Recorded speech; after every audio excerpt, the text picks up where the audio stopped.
I'm Anthony Webster. I'm the Special Education Needs Manager with North Somerset Council. I just want to take a few minutes just to talk through the education healthcare process in North Somerset and also the annual review process and how it impacts and works with early years children and early years settings. I'm going to start off with just going through the education healthcare assessment process. And I kind of do it as a bit of a frequently asked questions and hopefully try and answer the questions that way to give you guys a bit more information around the processes and why we do things, because it's all governed by this SEND code of practice in terms of timescales and things like that. So bear with me while I share a few screens. Right, so the first document I'm about to show you is this is our education healthcare and these assessment guidance, and you can find this on our local offer webpage. If you just Google North Somerset local offer EHCP, it'll come up and it's got all our guidances on there. You can kind of read this in your own time, but I'm just going to start with who can request an EHC plan. So you can see this is all set out by the code of practice, so anybody can. There's a lot of people can make a request to the young person themselves. If they're over 25, the child's parent, a school or SENCO, an early years setting can also make that request on behalf of a family.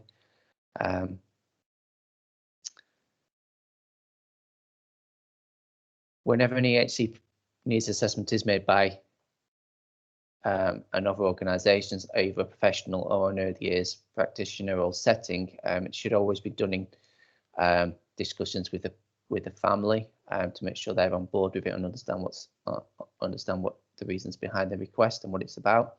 You can make the requests either in writing and send it to that address, or you can email it through to the SEND.op team at North Somerset as well. In terms of sending a request, if it's from yourselves an earlier setting, there is a form that you can download and complete, and we can help you I'll talk through some of that a bit later in terms of the information that we're looking for. If it's a parent who's making the request, that they can go through it and just basically, right, I want to request an EHC assessment for my child. As long as it's more helpful if they include their date of birth, where the setting they're attending, and any other professionals, because as soon as we get the request, we have 6 weeks to go back to the family with an answer on whether or not we're going to assess or not. So the clock starts ticking, and we have to make sure we give professionals enough time to get back to us with information on what they hold. In terms of our decision-making process, so we have what's referred to as the SEND panel, which meets on a Thursday afternoon, chaired by myself or one of the other managers in the SEND team in my absence. It involves a senior educational psychologist, school admissions when needed. There is school staff as a representative of a special school head teacher, the early years team in the council attend. There's a social care manager, and there's also a health representative as well at the panel. Again, in terms of how we make our decisions for an education healthcare needs assessment, this bit's taken from the code of practice. We've broken it down into these 4 parts. So we're basically, when we get a request, we're literally looking at has the child or may they have special educational needs. So a lot of the time, and the bar compared to what it was back before the changes to the code of practice back in 2014 is a lot lower. So if they have or may have special education needs, then there's a big chance that we will statically assess and put them through an education and healthcare assessment, because that's legally we have to do that now. Again, we also look to see whether or not the child or young person will need extra support in terms of will they need special education provision, which will result in a plan. So we'll look at that information. So this is kind of the information we start to look for from professionals and yourselves as a setting. So if you've worked with a child in your setting, information around how you've supported them, what levels they're at in terms of the early years foundation scores, how much progress they're making, what support and in terms of one-to-one, what programs you're working with them in terms of to help move them forward. So there's a bit about making sure you follow the graduate process. Again, it's not all about levels, because obviously some children might be at a expected progress, but they will have other areas of special education needs in terms of social communication difficulties and things like that. So we look at it holistically to see whether or not a child will need an assessment. I think it's important just to kind of point out at this point in time, unlike other local authorities in England, North Somerset still has a separate system for funding. So in other local authorities, you can only get extra funding for a child if they have an education healthcare plan. That's not the case in North Somerset. We still operate a system of top-up funding, so you can access extra funding for a child via the early years top-up funding mechanism, and you don't need to have an education healthcare plan to access that funding. So again, that's just a slight difference compared to other local authorities. So when you get an education healthcare plan, it doesn't actually have an extra funding attached to it because it's all connected into the top-up funding, if that makes sense. So those are the criteria we're looking at when we're making an assessment. And then if we then do agree to assess, we then write out to the professionals involved, which again will be yourselves as an early years setting to give up-to-date information. And an education psychologist will get involved. We ask for health information. If speech and language, physio and OT are involved, we'd ask them for reports as well. And we also ask social care for information as well.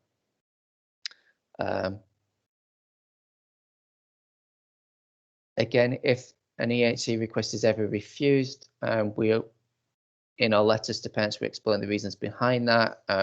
What we would like to try and do is put what we call as a way forward meeting, which is where we offer to meet with the parents and the education setting just to kind of discuss next steps and look at the process to see how we can move it forward for them, because it could be that we're saying actually the support is right and you're just not at that significant level at that time. So it's just looking at how we monitor it with families and stuff, especially if it's coming at quite a young age. We might say actually it's not, we might work with you guys to look at, is there a better time to do it in terms of changes and things in terms of their needs and things like that. So again, we're open to kind of having discussions with families and settings to make sure that we are supporting children with their needs and making sure you guys as settings are supported as well.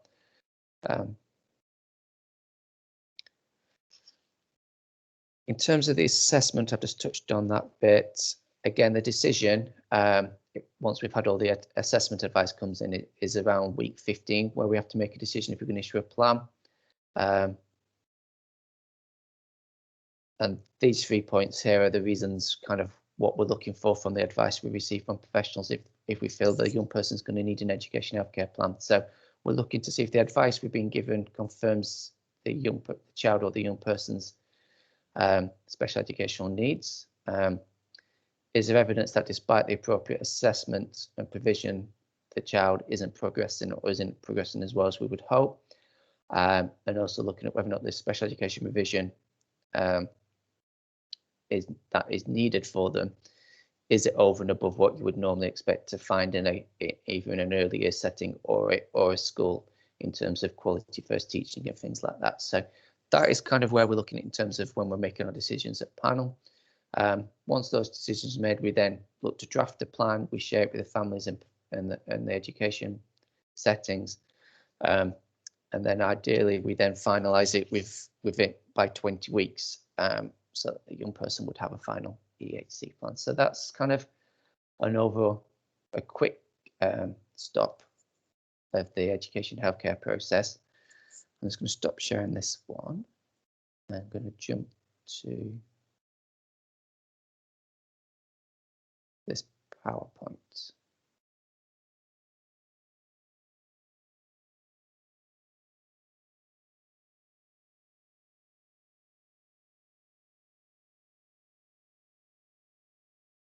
Bear with me, it's the wrong one.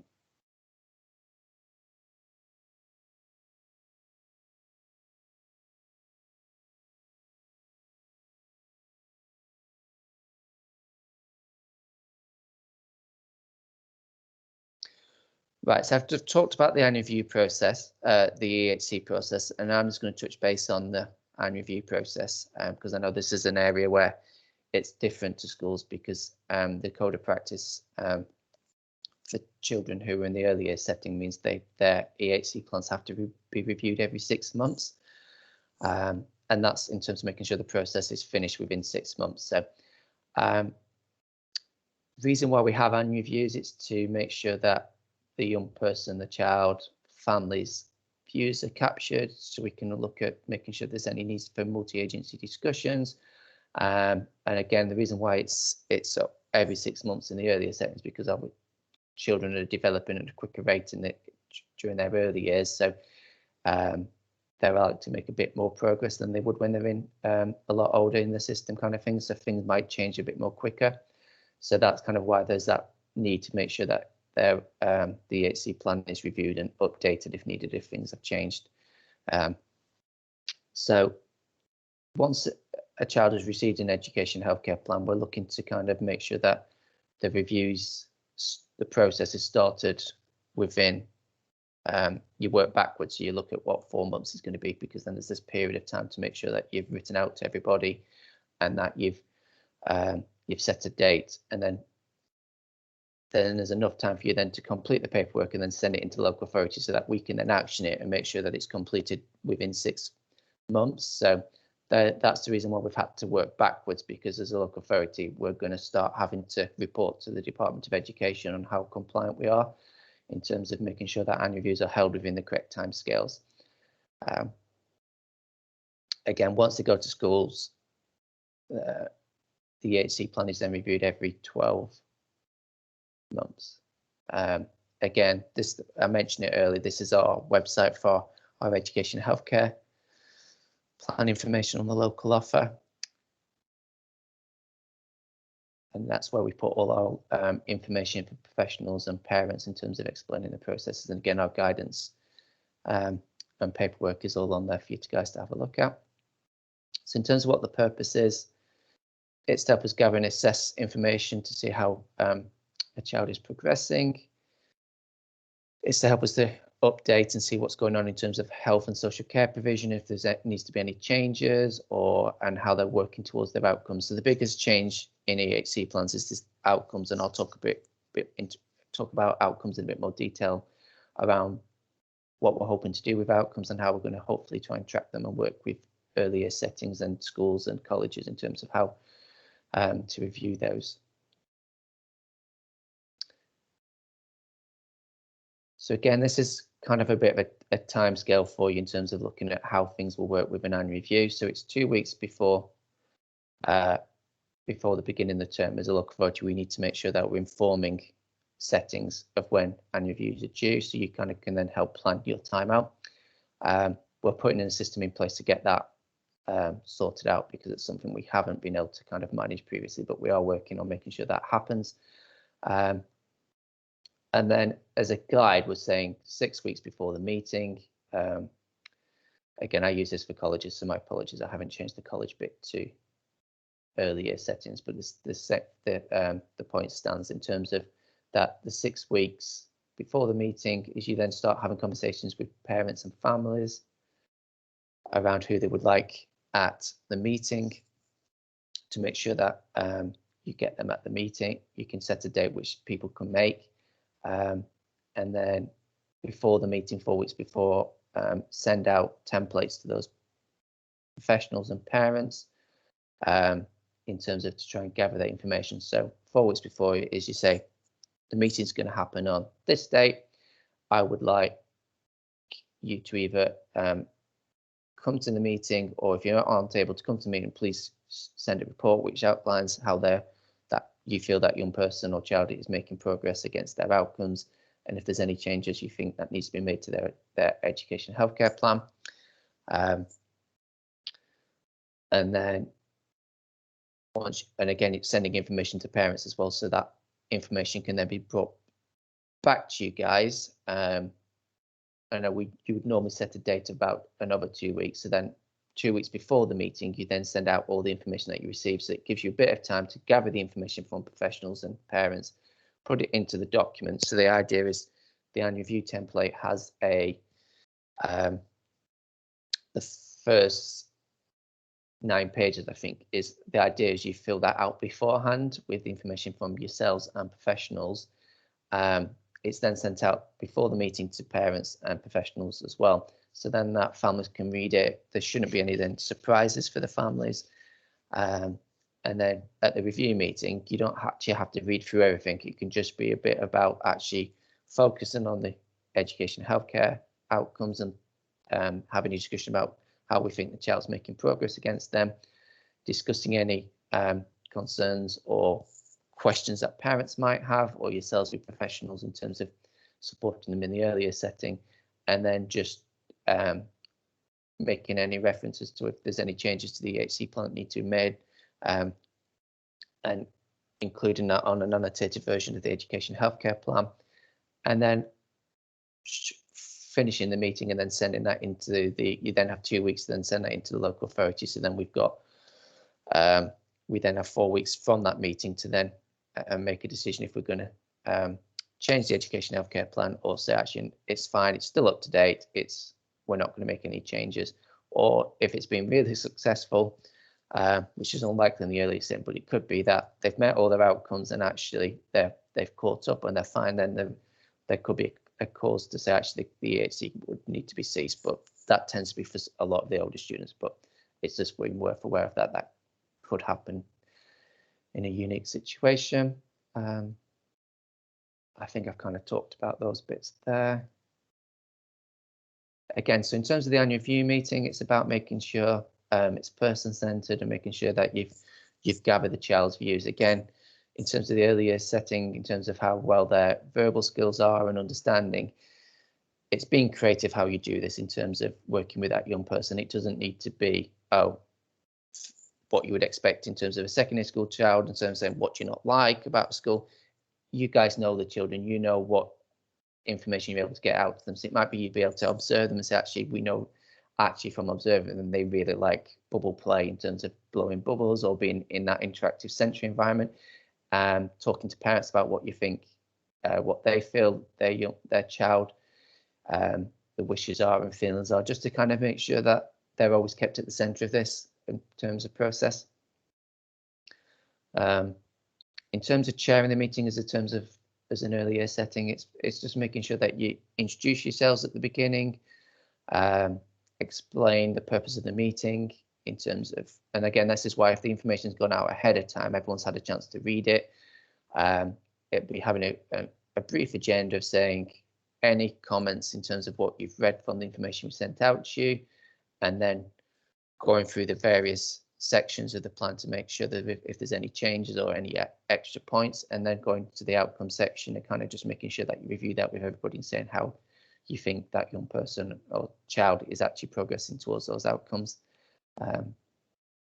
Again, hopefully in terms of the earlier settings, a lot of the reviews should be like your day-to-day catch-up meetings with parents anyway, in terms of just being able to have those conversations and keeping them on up to date about what's going on with their child. So hopefully there shouldn't be any surprises, but it's just because they've got an education healthcare plan, we have to have it in a formal process. It's just using some of that information that you've already captured, which you would be doing anyway, and just including it into the paperwork to make sure it's captured in that place. At the end of the meeting, it's just making sure that you've checked with everyone that they're happy, and that the recommendations, happy with recommendations, either we need to make changes or no changes, and then you're in a place to then be able to send that off to your local authority. And again, you can send that through to the annual.reviews@n-somerset.gov.uk email address. So then that avoids it. That's monitored by a number of different people, so it doesn't matter if people are away. We're making sure that we can then be able to turn annual reviews around in the correct timescales. And we've just, as a local authority, employed 3 new people into an annual review officer post. You can deal directly with annual reviews to make sure that we get compliant and help support settings in terms of answering questions and making sure that reviews are held within the correct timescales. And you guys, if you've got questions about, I'm not quite sure about this, there's somebody there to answer those for you. What could happen in an annual review is, again, specifically in the earliest settings, we're going to have conversations about where parents are going to want their child to go in terms of school. And again, it's having those conversations with them about mainstream, special schools, and then again, making sure if there is requests for special schools, making sure that's flagged up with the local authority in terms of that, so we're aware of numbers and kind of make sure that we action those requests and look at how best to make sure we support children with EHC plans who are going into school. So if we work backwards, we're talking that if you're looking to do a request for a child who's going to start school in September, our special school places tend to get allocated around the December, January time, because if a child has an education healthcare plan in the earlier setting, we have to notify parents where they're going by February the 15th. And that's in the code of practice, so that date doesn't change. So each year by February the 15th, if a child has it is in the earlier setting and has an education final EHC plan, we need to be making sure that we've notified them where they're going by February the 15th. So it's working backwards in terms of when requests will need to come into us for an EHC plan. In terms of putting one in January means we're not going to be able to do a huge amount until the assessment's finished in terms of looking at school places and things like that. So it's either just after the summer holidays or just before the summer holidays into determining when the best time to put that request in. So I would probably say September is a good time if parents are wanting to look at requests for wanting an EHC plan in terms of support their child into school, and it also then gives us time to kind of make sure they're included in our EHC numbers for special schools as well, because the entire process takes 20 weeks from start to finish. So it's just being aware of that. And again, we fully understand that it's a journey for parents, especially for the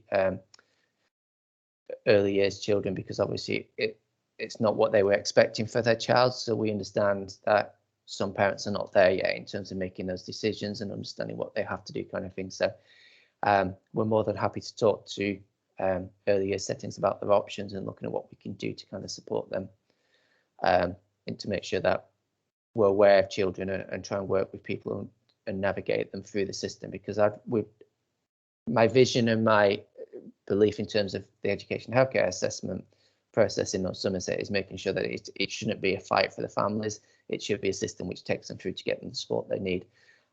We don't always get it right, but again, that's what I'm trying to make sure happens in the future, that it is a positive journey for parents, that we put the EHC process, that we then get their child the right support that they need by the education and healthcare plan.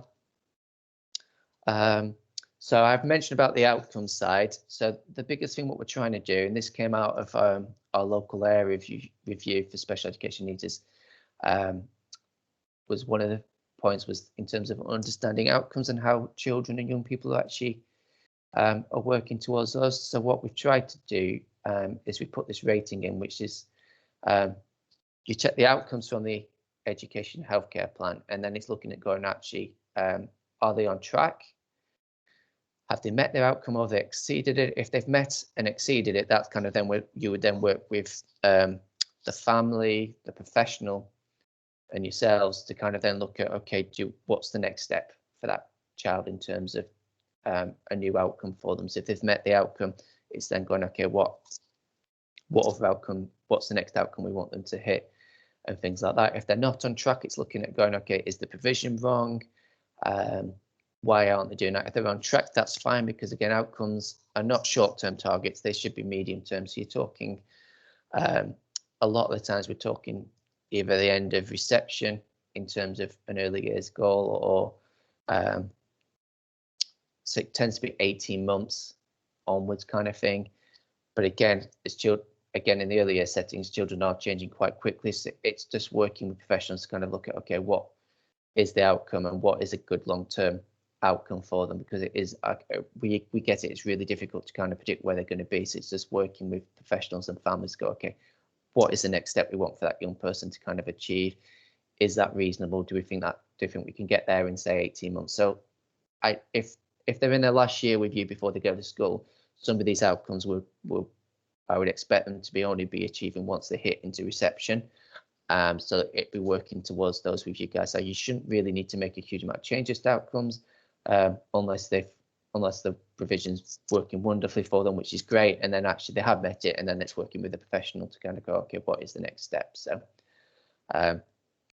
that's the biggest change, but I'm hoping it will help. And what I'd like to see going is kind of settings and schools kind of thing taking this and actually using it in the graduated response in terms of either at schools it would be school support or the early years tracking systems that you use in terms of using this kind of language. So then actually when it comes to an EHC plan, if parents are already aware of using this kind of language and tracking of outcomes, then actually it's nothing new to them. It's something that professionals are already using. So that's kind of the hope with our outcome framework.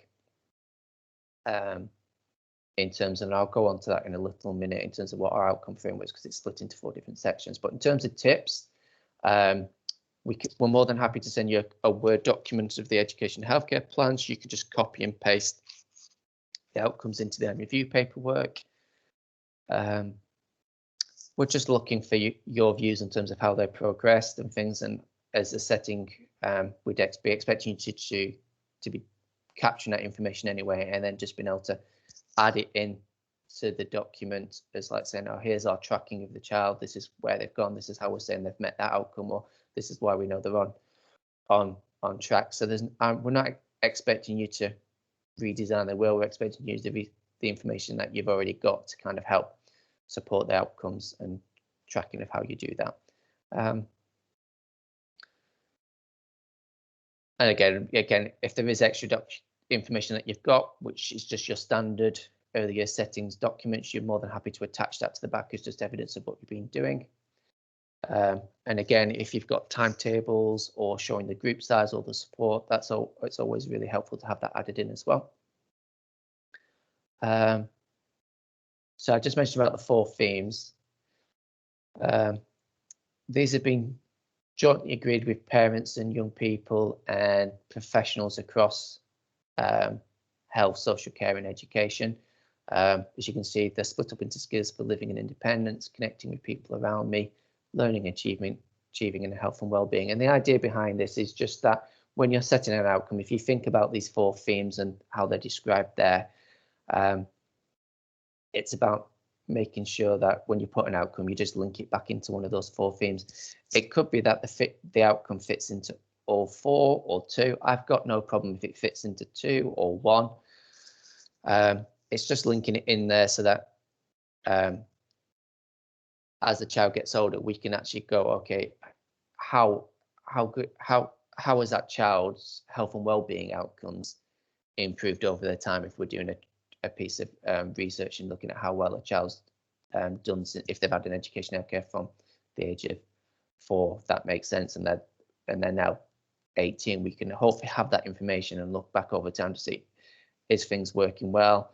Has it worked for that child? No. Okay, what lessons can we learn, kind of thing. So that's the idea behind it, is to kind of help give us more information to kind of help support children and young people, and also look at how we need to make future-proof special educational needs provision in North Somerset going forward through the years. So hopefully that's a bit of a whistle-stop tour on. I stop sharing that.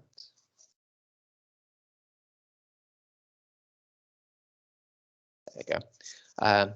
Of education healthcare plans and top up education healthcare plans and reviews as well. So again, any questions, just come back to the SEN team in terms of the generic email addresses. Some people, they're always monitored and someone will come back to you. We want to support you guys in terms of the annual review process, because we know it's, again, with the changes and stuff, it's something new for you guys. We don't want you to be alone with this. We want to work together to kind of make sure that it's a process which works for families. So again, hopefully this has been useful. And again, we're more than happy to take further questions, and we'll work with the early years team as well to kind of look at things and hopefully develop more resources for people as well. Thank you.